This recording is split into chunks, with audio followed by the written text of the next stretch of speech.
इंस्टाग्रामवरून ओळख करून अल्पवयीन मुलीवर अत्याचार करणाऱ्या आरोपीला अटक करण्यात आली आहे।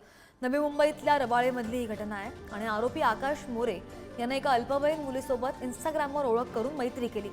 मैत्रीचं रूपांतर प्रेमात झालं आणि त्यानंतर या आरोपीने पीडितेला लग्नाचं आमिष दाखवून तिच्या मनाविरुद्ध जबरदस्तीने शारीरिक संबंध प्रस्थापित केले। या प्रकरणी पोलिसांनी आरोपीला अटक केलेली आहे आणि त्याच्या विरोधात पॉक्सो कायद्याअंतर्गत गुन्हा सुद्धा दाखल केलेला आहे।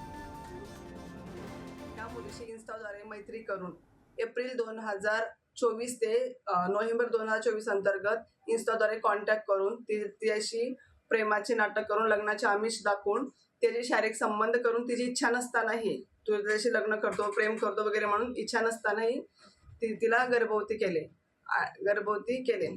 आम्ही कसोशीने तपास सापळा रचून रबाळे पोलीस स्टेशनच्या हद्दीत सापळा रचून सदर आरोपिताचा शोध घेतला आणि त्याला सदर गुन्ह्यात अटक करून सदर आरोपिताला 4 दिवस पेशी मिळालेली आहे।